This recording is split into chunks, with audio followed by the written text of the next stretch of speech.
The security guard laughed when she saw her. Not quietly, not under his breath. He turned to the man beside him and laughed the way people laugh when something confirms exactly what they already believed about the world. A woman, standing at the iron gates of the most dangerous estate in northern Chicago, in a second-hand coat with a broken zipper, holding a knife roll held together with a rubber band, asking to be let in. "You're the new chef?" the guard said, looking her up and down with the particular contempt of a small man given a small amount of power. "Lady, the last chef came in a car service and left in tears. What exactly do you think you're going to do in there?" She didn't answer him. She stood in the November cold and waited to be let through, and her face was the face of a woman who has been laughed at enough times that it no longer reaches her the way it used to. Inside the mansion, Marco DeLuca was sitting at the head of his dining table in complete silence. He had not eaten in 19 hours. Not because there was no food, because nothing in that house had tasted like anything in 11 years. And tonight, something was going to change. He didn't know why he believed that. He simply did. 40 minutes later, he would be sitting at that same table staring at an empty plate, and the room would be so quiet that the head of his security detail was afraid to breathe, and Marco would give an order that nobody in that mansion had heard before and nobody would forget after. Lock the gates. To understand what happened between those two moments, we need to go back 4 days, to a woman who was almost out of options, a man who was almost out of time, and a secret that connected them in a way that neither of them saw coming. Her name was Sarah Coles, and she had exactly $11 in her bank account. She knew the exact number because she had checked it 4 times that morning, in the specific way you check a number you already know, hoping it will have changed. It hadn't changed. It was $11, which was not enough for Marcus's prescription refill, not enough for another week of groceries, and not enough to matter to the eviction notice taped to her apartment door, with the professionally indifferent language of a company that processes displacement as a spreadsheet function. 60 days to vacate. The building had been purchased. Units were being converted. Nothing personal. Sarah had read it 3 times standing in the hallway in her work clothes at 6:45 in the morning, and then she had folded it carefully and put it in her pocket and gone back inside because Marcus was still asleep and she needed him to sleep as long as possible before she had to tell him that everything was about to be different again. Marcus was 8 years old. He had spent the last 2 years absorbing the specific curriculum of a child whose parent is in survival mode. How to ask for less, how to make do, how to read his mother's face for information she wasn't saying out loud. He was sharp and kind, and lately, too quiet, and his lungs were the ongoing emergency that shaped everything. The inhaler in his backpack, the specialist appointments she kept having to reschedule because the waiting list was 7 months long, and the copay was money she didn't have. That morning, Sarah made oatmeal. There was enough for 2 bowls, but Marcus had been asking for seconds lately, the medication increasing his appetite, and she had served him a full bowl and herself a cup of black coffee and stood at the counter drinking it while he ate, and told her about a dream he had about a dog. She smiled and asked questions about the dream dog and thought about $11 in 60 days and the prescription in the waiting list. And when Marcus finished eating and went to get his backpack, she turned to the sink and pressed her hands flat against the edge of it and breathed through her nose for 30 seconds. Then she packed his bag, double-checked the inhaler, and walked him to the bus stop. Then she went looking for the only lead she had left. There are men in every major city whose names move through certain rooms in a particular way, not loudly, but with a specific weight that changes the temperature of the conversation. In Chicago, for the past 15 years, that name was Marco DeLuca. He was 43 years old and ran his organization from a limestone estate behind iron gates in the northern suburbs, and the organization ran shipping ports and construction contracts and the specific invisible infrastructure of a city that requires someone willing to do what elected officials cannot publicly do. Politicians attended his charity galas, federal prosecutors shook his hand. Business was conducted, as it had been for 2 generations of DeLucas, in the open and in the dark simultaneously. By every visible measure, Marco DeLuca had everything. What he had been unable to acquire in the past 7 months was a chef who lasted more than a week. This had become a genuine problem, not because Marco was dramatically demanding about food, but because something specific and unexplainable was broken in him around meals, and every attempt to fix it had failed at considerable expense and with increasing embarrassment for the staffing agency involved. Chef Renata Basso, 2 Michelin stars, Milan-trained, dismissed after a single dinner service. Chef David Park, recommended by 3 separate high-net-worth clients, gone in 2 days. Chef Thierry Laurent, who had prepared what he described in his own press materials as visionary contemporary cuisine, had been escorted from the property within 3 hours, reportedly weeping in the car. None of them had done anything technically wrong. The food, by all observable standards, had been extraordinary. Marco had tasted it and gone quiet and dismissed them without explanation, and his staff had stopped asking questions about it because the questions led nowhere, and the answer, whatever it was, lived somewhere Marco was not willing to go in conversation. 11 chefs in 7 months. The staffing agency had stopped taking the calls directly and rounded them to a junior coordinator named Philip, who'd begun processing the DeLuca account with the specific combination of professional thoroughness and personal doubt that had become his signature response to this particular position. Her credentials were legitimate, her references were strong. She had 4 years of line experience, 2 years of sous work, and a clean record. She was also, Philip noted in the private tally he kept in the margin of his intake forms, not what the previous 10 candidates had looked like when they arrived. The previous candidates had arrived in car services, with expensive knife kits and the quiet confidence of people accustomed to being sought after. Sarah Coles arrived on the train. Philip processed her application and scheduled her start date to present at the estate the following Thursday at 8 a.m. sharp, and said the usual things about the position being at the client's discretion, which was the professional language for, "Do not expect this to last." He did not tell her about the chef who cried. He didn't think it would help. The guard's name was Caruso, and he had worked the main gate for 3 years, and in that time he had developed the specific arrogance of a man who controls access to a powerful place and has confused proximity to power with possession of it. When the agency car dropped Sarah at the gate at 7:58 and she stepped out with her knife roll and her second-hand coat, Caruso looked at her the way he looked at things that didn't belong and made his assessment in approximately 4 seconds. "You're the new chef?" The way he said it was a joke. He turned to the second guard, a younger man named Ferretti, who had the decency to look slightly uncomfortable. "They're really sending anyone now, huh?" Sarah stood at the gate and said nothing. "Where did they find you? A diner?" "Valentino's, 4 years." "Valentino's closed?" "Yes," Sarah said. "I know." Caruso looked her over again. The coat, the knife roll, the complete absence of the car service and the expensive luggage that the previous chefs had arrived with. He shook his head slowly with the theatrical disappointment of a man performing skepticism for an audience of 1. "You know how many we've gone through?" he said. "In 7 months, 11 chefs. Last one lasted 3 hours. Before that, 2 days. These were real chefs, trained, experienced." He leaned slightly on the gate. "What makes you think you've got something they don't?" Sarah looked at him steadily. "Are you going to open the gate?" she asked. Caruso stared at her for a moment. Then he laughed again, short and dismissive, and pressed the entry code. The gate swang open. Sarah walked through it without looking at him. Behind her, she heard Caruso say to Ferretti in a voice calibrated to carry, "Week maybe. I give her a week." Inside the estate, Rourke processed her entry with the efficiency of a man who had done it too many times.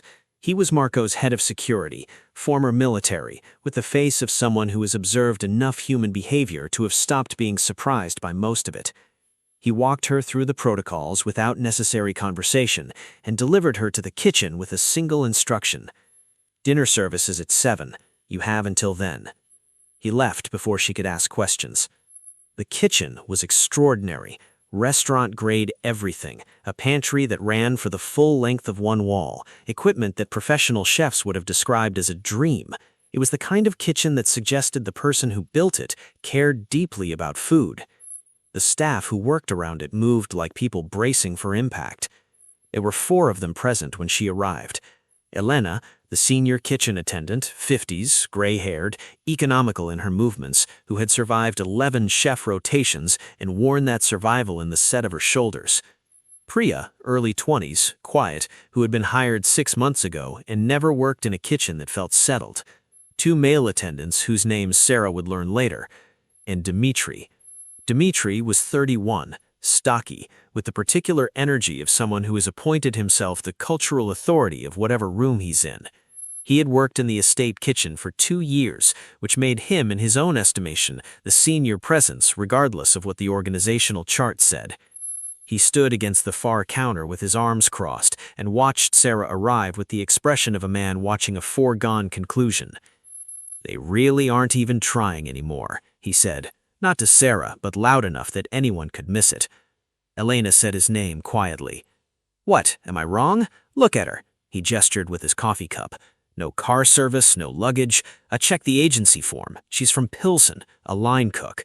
He looked at Sarah directly for the first time. "No offense." "You said that like you meant offense," Sarah said. Dmitri smiled with one side of his mouth.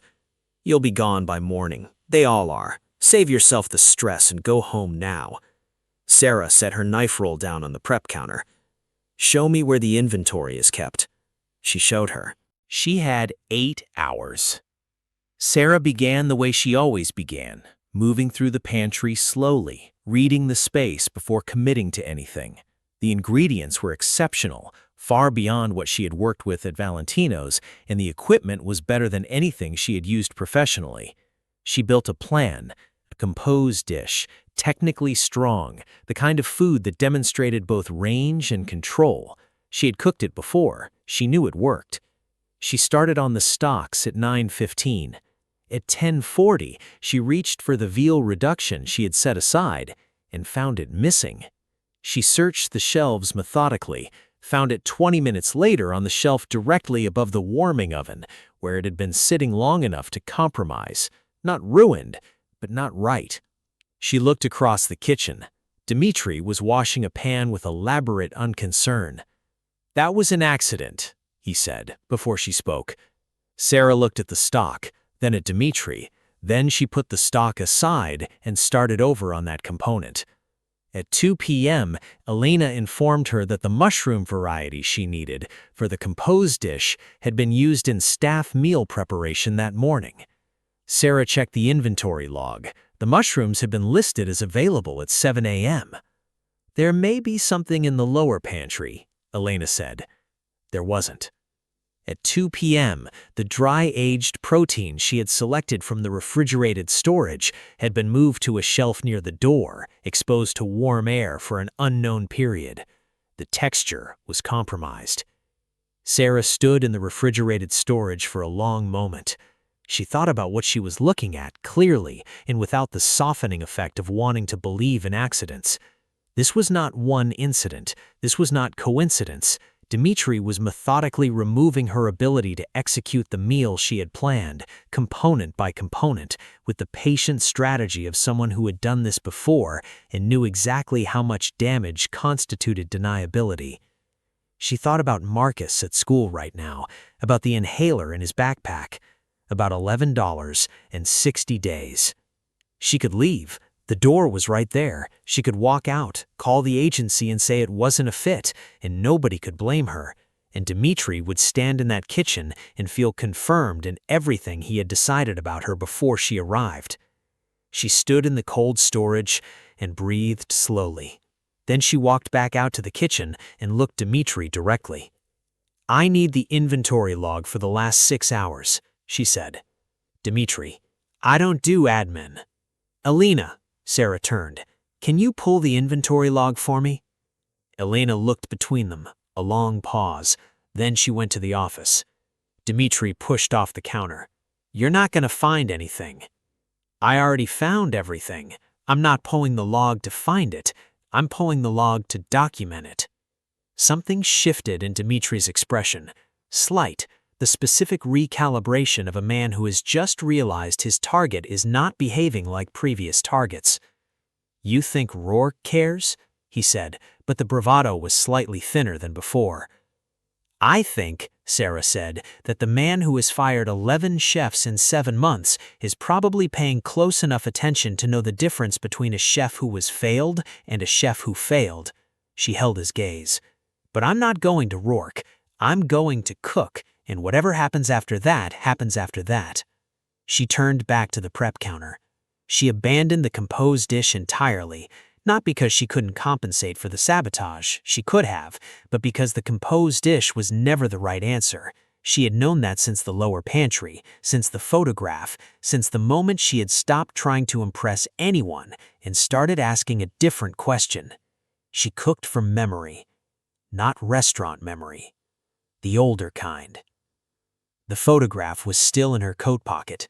She had found it 2 hours earlier in the lower pantry, tucked between 2 old cookbooks on the bottom shelf, a small faded image of a young boy standing beside an elderly woman in a house dress and an apron.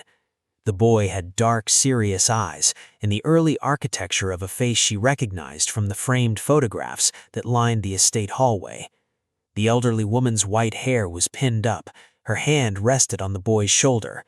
She was smiling the way people smile when they know what they're doing matters.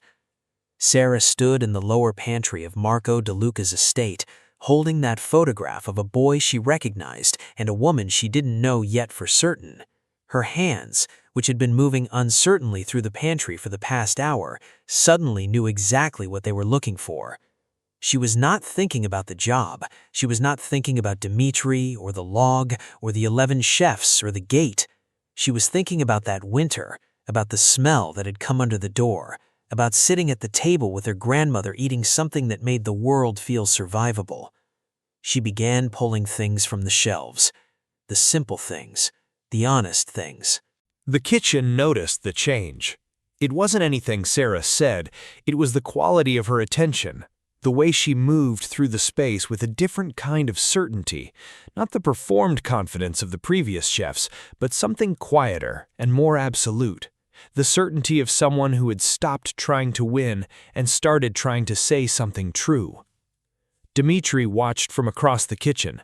His arms were still crossed, but something in his posture had shifted, the specific stillness of a person who expected noise and is instead encountering silence.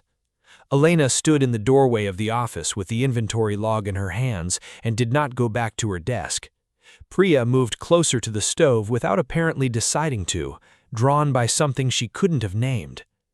Sarah made a slow braised short rib that required every hour she had left, cooked at low heat with the specific patience that cannot be faked and cannot be hurried. She made roasted root vegetables in a way that was not technically remarkable and was entirely right. She made a broth from bones and thyme, clear and resonant, the kind of smell that moves through walls. And she made cornbread from memory, adjusting by feel, adding one thing and stepping back and adding another, the way her grandmother had stood at the stove making small corrections with her whole body, as if the recipe was a conversation rather than an instruction. At 6:45, Caruso, the gate guard, came into the kitchen on some errand related to the security rotation. He stopped in the doorway. The smell stopped him. He stood there for a moment, and the contemptuous energy he had carried at the gate that morning was briefly visibly gone, replaced with something involuntary and unguarded. Then he registered Sarah noticing him, and the expression closed back up. "Don't get comfortable," he said, and left. At 6:55, Rourke appeared. He looked at Sarah. He looked at the kitchen. He looked at Elena, who gave him a very small, careful nod. "5 minutes," Rourke said. Sarah plated the food with no ceremony, generously, as if the portion itself was a form of care. She pressed her palm against the folded crayon drawing in her apron pocket, the one Marcus had given her that morning for luck. Then she nodded to the attendant waiting with the serving trolley. The plate went out. The kitchen did not move. Marco DeLuca was reviewing shipping documents when the plate arrived. He registered the smell before he looked up, before he registered the presentation or identified the components. The smell arrived first and did something to the air in the room that stopped his hands on the papers and kept them stopped. He sat very still. Then he looked at the plate. It was not what any of the 11 previous chefs had sent out. It was not composed or architectural or presented for photography. It was food made by someone who understood what it was for. He set the documents aside. He picked up his fork. The first bite. Rourke, standing at his post by the door, watched Marco's face with the specific attentiveness of 12 years of service, 12 years of learning to read the particular quality of this man's silences. He had watched technically perfect food go cold on this table. He had watched Marco set down his fork with that specific wordless finality 11 times. This was not that. Marco set down his fork after the first bite and did not pick it up again. His right hand pressed flat against the white tablecloth, slowly, the way a hand presses against something it needs to confirm is real. Rourke watched Marco's jaw tighten, watched something move behind his eyes that Rourke had seen only once before, at the funeral 11 years ago, when Marco had stood at the graveside with the absolute stillness of a man applying every resource he had to not breaking in public. Marco picked up his fork again. He ate in silence for 4 minutes. When the plate was empty, he sat back and looked at nothing. His hands folded in front of him, his eyes focused somewhere that was not the dining room. Rourke waited. "Bring her," Marco said. His voice was not commanding. It was not the voice he used to end conversations, or move men, or make the specific categories of decision that Rourke had witnessed being made in this room. It was the voice of someone asking for something they are not entirely sure they deserve. Rourke went to get her. The dining room was longer than it needed to be for one person, which was its point. Every element of the estate was calibrated to communicate something about scale and power, and the dining room communicated it with a specific authority of empty space. Sarah stood in the doorway in her apron and felt the size of the room. Marco DeLuca sat at the head of the table looking at her. He was not what she had expected, and what she had expected was considerable. She had expected the face from the reputation, the assembled coldness, the deliberate architecture of a man who maintains threat as an ambient condition. Some of that was there, the stillness, the quality of attention, the eyes that moved over things like expensive instruments measure. But there was something underneath it that she had not prepared for. He looked like a man who had just heard something he had stopped believing he would ever hear again and did not yet trust that it was real. "Sit down," he said. Sarah sat in the nearest chair, several seats away. The silence between them was not hostile. It was the silence of a room where something important was about to be said, and both people knew it. "Who taught you to cook?" Marco asked. Simple question, level voice, enormous effort underneath it, visible to anyone paying attention.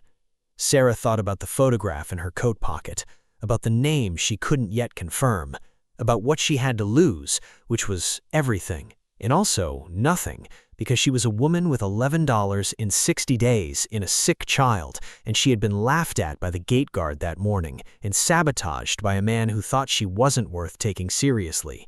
What exactly did caution get her at this point? "My grandmother taught me most of it," Sarah said carefully. "But when I was young, there was a woman in our building, South Side. This was winter, bad year, hard time for a lot of families on our floor." She paused. "She left food for people, never knocked, never waited for anything in return. She just left it." Sarah looked at him.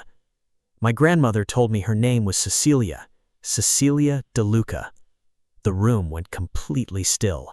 Marco DeLuca did not move for a long time. When he finally spoke, his voice had traveled somewhere very far from its professional register. "My grandmother," he said. He told it without architecture, without the careful narrative management he applied to every other conversation, because there was no version of this story that required management. It was simply true. Cecilia DeLuca had been the center of his world from the time he was old enough to have a world. His father was in the business young, and the business required him constantly, and it was his grandmother who woke Marco in the mornings and fed him and sat with him and told him in her specific, unwavering way what it meant to live rightly inside a life that was not always going to look right from the outside. Her kitchen was the clearest thing he retained from his childhood. Not the neighborhood, not the school, not the money that arrived in envelopes, or the men who came to the door. Her kitchen, the particular warmth of it, the sounds, the way the world outside the window became irrelevant when you were sitting at her table and something was on the stove. She had helped families quietly for decades. He had found out the extent of it only years later, through people he had never expected to meet. She didn't tell him because she didn't do it to be known. She did it because she believed caring for people was the entire point of being alive. She died 11 years ago, a Tuesday in November. Marco had been in a car on the way to a meeting he could no longer remember when the call came. After the funeral, something had closed in him around food. Not around eating, he still ate, but food had stopped tasting like anything. Every meal since then had been technically accurate and entirely empty. He had tried restaurants, he had hired chefs, he had spent considerable money and considerable patience trying to locate a feeling that lived somewhere beyond the reach of technique. 12 chefs, each of them extraordinary by objective measure. None of them cooking from the place his grandmother cooked, the place that had nothing to do with training or skill and everything to do with knowing what you were actually doing it for.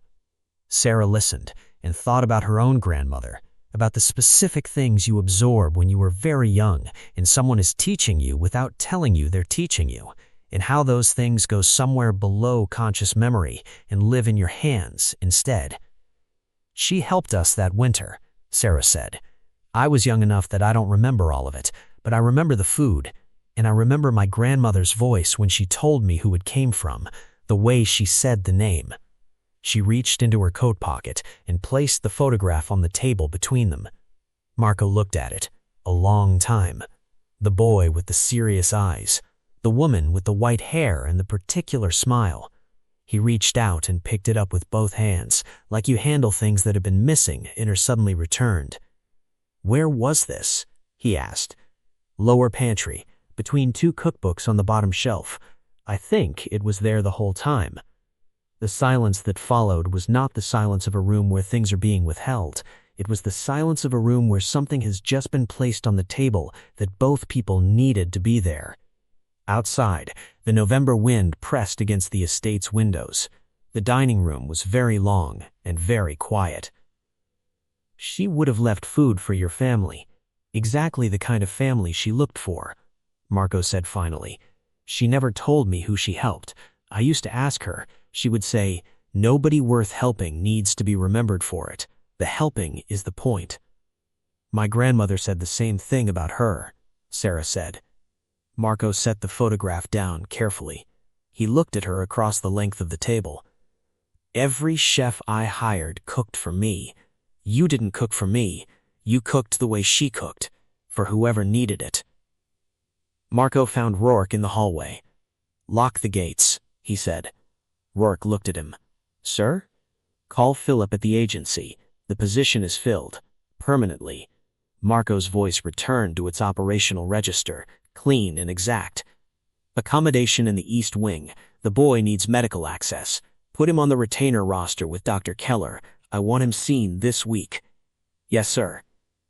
Marco paused. Rourke. Sir.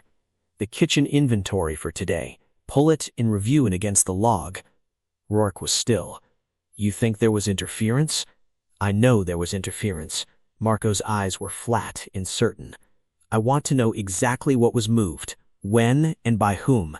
Have it on my desk by morning. Rourke nodded once. Marco started toward his study. Stopped. Dmitri, specifically. He continued down the hallway. In the kitchen, Dmitri was washing his station down with the focused efficiency of someone performing innocence. He heard footsteps and looked up expecting Rourke. Elena was standing in the center of the kitchen looking at him. She had the inventory log in her hands. "He's pulling the records," Elena said quietly. Dimitri's hands stopped moving. "He knows," Elena said. "He already knew before he asked for the documentation." She set the log on the counter between them. 12 years I have worked in this house. 12 years. I have never seen him look at food the way he looked at that plate tonight." Her voice was even and without drama. "You tried to stop that from happening." Dimitri said nothing. "I want you to think very carefully," Elena said, "about what you would like to say to him in the morning." She picked up her coat and went home. Dimitri stood alone in the kitchen looking at the log.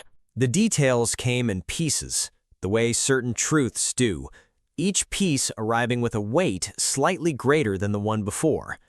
The investment company that had purchased Sarah's apartment building in Bridgeport and issued her 60-day notice was not, as she had assumed, a faceless corporate entity operating according to purely financial logic. The company was a subsidiary of a holding group that had been systematically purchasing residential buildings on the South Side for the past 18 months, displacing tenants, converting units, rerouting city housing assistance funds through a series of shell companies. The scheme was not small. Hundreds of families across 6 neighborhoods, eviction notices on cream letterhead with professionally indifferent language.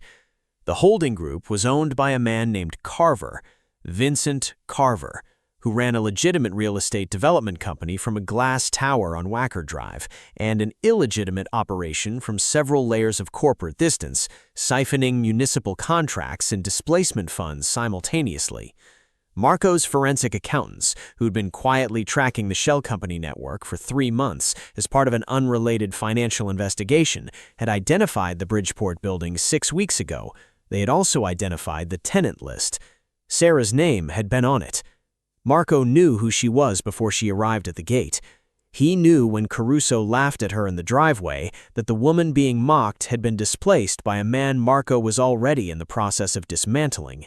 He knew when Dimitri moved her stocks and compromised her protein and told her she should go home, that she had nowhere to go because someone had taken it. He let her cook anyway, not as a test, because the position was real and the need was real, and because his grandmother believed that people who needed help deserved to receive it without being made to feel the weight of the help. What he had not known until she placed the photograph on the table and said the name was the specific way the world had folded back on itself to put her in his kitchen. He found out about Cecilia's involvement with Sarah's family that night after Sarah had gone to her quarters in the East Wing through his grandmother's cookbook, which he had retrieved from the lower pantry and carried to his study and opened for the first time. In the back pages, in the careful Italian cursive he recognized from childhood birthday cards and recipes pressed into his hands before school, were records. Not financial records. Names, families, addresses on the South Side, dates in the winter months, small notes beside each entry. Cole's family, 3rd floor. The grandmother is proud. Leave extra. He sat at his desk with the cookbook for a long time. Dimitri appeared in Rourke's office at 7:45 the following morning.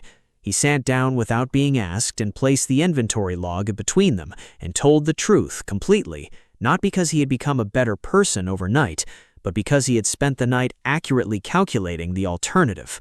He had done it before, not just with Sarah, with 3 of the previous chefs. Not because Marco had instructed it, because Dimitri had appointed himself the arbiter of who belonged in this kitchen, and none of the previous chefs had lasted long enough for it to matter, and he assumed Sarah wouldn't either. He had been wrong about Sarah. He told Rourke everything. Rourke listened without expression and thanked him for his time and told him Marco would be available at 9. Dimitri left Rourke's office and went to the kitchen and apologized to Sarah without preamble in the middle of breakfast preparation in front of Elena and Priya and the 2 other attendants. It was not an eloquent apology. It was the apology of a man who has understood too late the specific size of what he tried to take from someone. Sarah accepted it. Not because she wasn't angry. She was still angry, with the particular slow anger of someone who has been genuinely harmed by something small and unnecessary when they were already struggling. but because she had learned a long time ago that people who cannot afford to waste energy on grudges cannot afford to waste energy on grudges. "Learn to use a knife properly," she said, and handed him an onion to practice on. Caruso was at the gate when Marco's car returned from an early morning meeting in the city. He jogged forward to open the gate manually, as he always did when the automatic mechanism was slow. Marco lowered the window. "I understand," Marco said, his voice entirely level, "that you made a comment to the new head chef when she arrived yesterday." Caruso looked at the car, at Marco's face. "Mr. DeLuca, it was just... She's been here less than 24 hours. She is the only person in 7 months who cooked a meal worth eating. She will be here as long as she chooses to be here."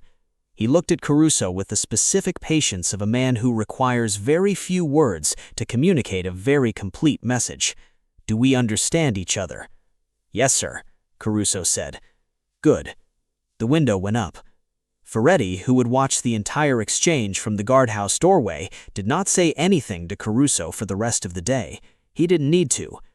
As for Vincent Carver, that particular consequence arrived on a Thursday morning 6 weeks later, in the form of a meeting Marco requested through appropriate legal channels with the city's housing commissioner, at which Marco's forensic accountants presented 87 pages of documentation on shell company activity, municipal contract fraud, and coordinated displacement tenants across 6 South Side neighborhoods. Marco did not attend the meeting personally. He sent his attorneys. He did not need to be present. The documentation was the message. Carver's real estate licenses were suspended pending investigation by the end of the following week. The shell company network was frozen. The displacement program halted.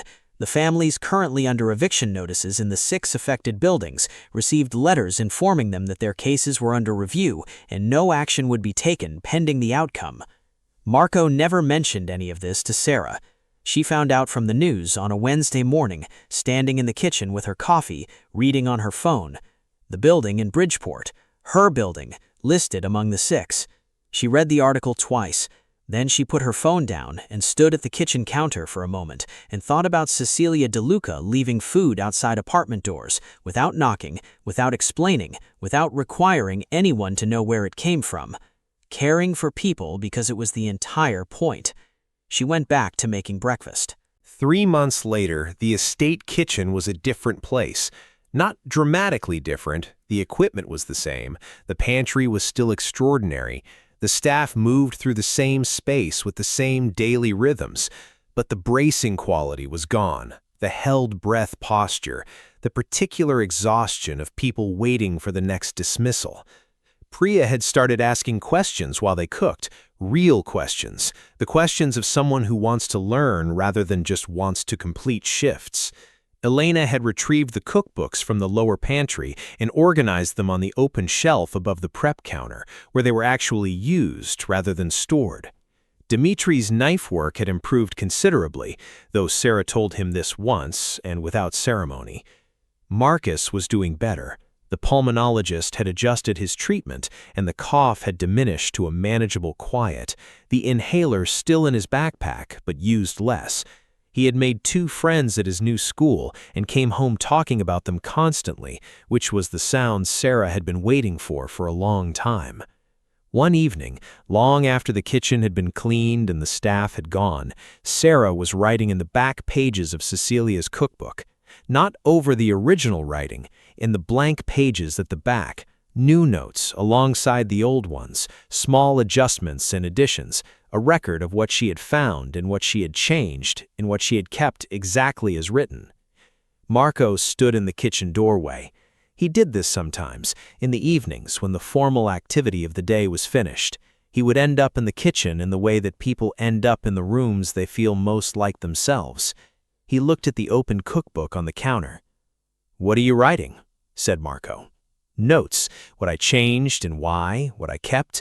It felt like the record should be complete." She paused, "So whoever comes after has the whole picture." Marco came to stand beside the counter. He looked at the cookbook, at his grandmother's handwriting and Sarah's alongside it, 2 different people's understanding of the same language laid down on the same pages. "She would have liked you," he said. It was not a small thing to say, and both of them knew it. "I know," Sarah said. Outside the estate, the city moved through its nighttime rhythms. Inside the kitchen, the lights were warm, and the old handwritten cookbook lay open on the counter. On the refrigerator in the east wing, held in place with a magnet Marcus had bought at a school fundraiser, was a crayon drawing of two stick figures on a beach. Beside it, because Marcus had put it there the first week without asking permission, was the old photograph from the lower pantry.